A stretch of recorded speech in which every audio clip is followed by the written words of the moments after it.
Please don't start a YouTube. Please. I get it, you moved to New York. It's beautiful. You're having all these experiences. You're seeing all these amazing things. And you want to document it.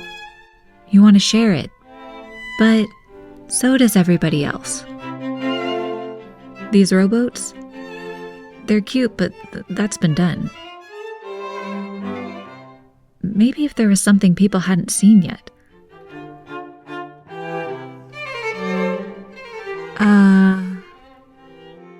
Okay, well, maybe we don't need to see everything. Anyway, more reasons to not join YouTube. Because there are many. So many. Let's get into them. For instance, don't you love to complain about how you're getting too much screen time? You work a 9-to-5 job on your computer. What, now you're going to give yourself carpal tunnel learning Final Cut Pro? What about that improv class everyone is telling you to try? Be in a room with other humans, for God's sakes. Lastly, it's the internet. Opening up your life to complete strangers, bad idea. You don't have the thick skin it requires. You still think about that mean thing that one girl said to you in 7th grade. You don't got this. Please don't start a YouTube channel. Trust me. Please don't.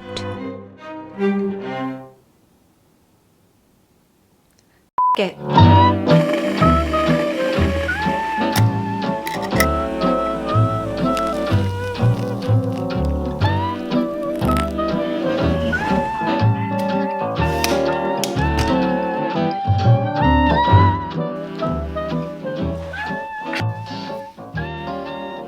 Focus, check. All right. Hello, everybody. I'm Kat. Welcome to my home and my first video. What's fun about YouTube is you get to be a writer, a director, cinematographer, editor, audio engineer, and find out you're really inadequate at all of them. And as a perfectionist, I love finding out I'm mediocre at stuff. It's great. I think some of the fears that I had about doing this in the first place are pretty common, actually. You know, fear of everything being done before and being done better. Fear of wasting my time. You know, is this even the right creative outlet for me? Fear of being seen, misunderstood. Fear of not being seen at all. You know, as a cautious overthinker, sometimes it can feel like you're retying your shoelaces over and over again and the doers of the world are just running laps around you, and I just felt like it was time to lace up and join the race. Okay, that's a lot of running metaphors for someone who's not very athletic, I'm sorry. Moving on. YouTube in particular has been a really important part of the content I consume lately. It's funny because when my boyfriend watches YouTube, it's like a cooking show or a film analysis. And when I watch YouTube, it's, you know, someone cleaning out their closet and then taking me to Trader Joe's. And I love it, I really do. It's so comforting. I'm trying to think of why. And I think it's because I really miss these simple, ordinary, everyday moments of people's lives that I suddenly seem to be lacking. This wasn't always the case. You know, I grew up in a larger family. I was the oldest of 4 girls, and it felt very Little Women, very Pride and Prejudice too. And if you watch those movies, that's what it looked like. You know, you'd be wandering around the house and sister number 1 would be practicing the piano. Sister number 2 would be reading on the couch. My mom would be talking on the phone with my aunt. And, you know, the house was never quiet. It was full of life. And there was this happy hum of people doing their own thing, but together under one roof. Later in my late 20s and into my early 30s, I was lucky enough to live with roommates that I could call friends. I know this is different for everyone, but it was really nice. You know, we had this nice camaraderie. We'd all pile up on the couch with glasses of wine, watching The Bachelor.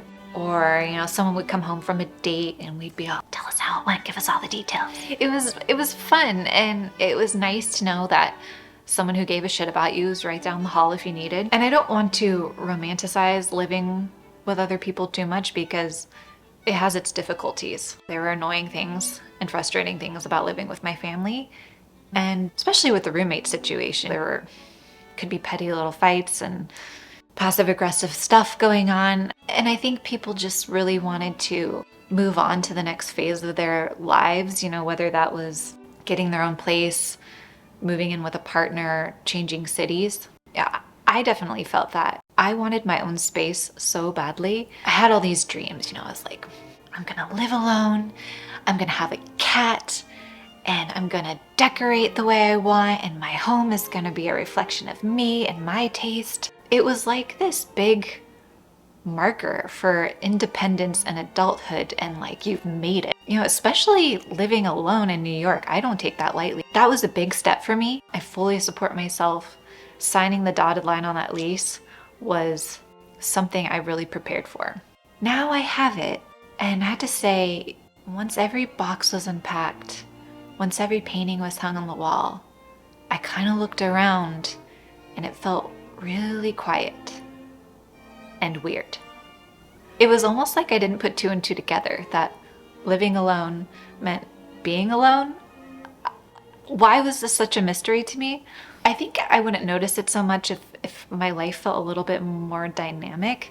But something also happened where like casual hangouts with people became a little bit more elusive too. And part of that has to do with me. You know, I'm an introverted person, and I'm also just a person who's overwhelmed by the effort it takes to make plans. You know, I have text message threads with friends that, you know, go on and on and on and on, just trying to get two people to do something. It's very frustrating. And I have to laugh when I watch some TV shows and people are just popping over to each other's apartments to like hang out really quick before work. When is that happening? You know, all my friends are in different boroughs. I live at the top of a 5th floor walk up. The stairs are very steep. I'm out of breath every time I come up here. No one's just swinging by to raid my fridge and have a quick chat. You know, there's really not much in there anyway. Really overdue for a grocery run. Anyway, so over time it just feels easier to go to that movie alone or see what my boyfriend's up to. And after a while, you just kind of miss those other types of connections you used to have with people. Or at least I do. I think a lot of this has to do with suddenly working from home for the first time. That is also new to me. I worked in an office my entire career. I couldn't even fathom a possibility where I'd be working from home all day, every day for the foreseeable future. I wouldn't have believed it if you told me. Going to work was such a big part of my life. Don't want to romanticize office culture because there were things about it that were just not great. The daily commute on the subway, you know, just cramming yourself into a subway car with your puffy coat on in the middle of winter, almost having a panic attack if it gets stuck underground. Getting out of the subway and going to a chilly, over air-conditioned office in January with gray carpeting, and your coworker's sick and you're gonna get sick. You get the idea. There are so many nice things about working from home, and I would love to talk about that more in detail in maybe another video. But again, another situation where the default was to be around other people all day. So now that's gone. And it's become really clear to me that I need to exercise some new muscles as far as creating community for myself. If I like living alone and I like the work from home situation, or that's or at least the new reality, how do I make this work for myself? What does a dynamic, full life look like at this stage for me? It's definitely something I want to explore and share. It's been on my mind a lot, and maybe it's just because my ears have perked up to it, but I do hear a lot of people missing the same sort of connections we used to have and wanting community too. I don't think I'm alone in this. Oops, phone ringing. Hold on. Phone was on. Amateur move. Where was I going with this? Yeah, YouTube. So while I figure all this out, YouTube has been something I really like having on in the background, and better than TV. I think because it's real people and because it's like real lives, I do feel more connected. It's nice to watch people share just the little everyday moments, but also you see the bigger strides they're taking with their life. And it's very satisfying. And also I'm really nosy. So there's that. I felt excited, you know, and to make my own in return. And it was fun. You know, I can feel like the gears in my 37-year-old brain start to dust off and turn again as I'm learning how to do a Zoom or engineer my own audio. It's frustrating, but it's good for me. It's good to learn. It's good to share. I think we're gonna leave it there because I'm all talked out. I don't think I've talked this much in a week, probably. Leave a comment if any of this resonated with you. I would love to know if you're out there, and I will see you in the next video. Bye-bye. All right, we're done.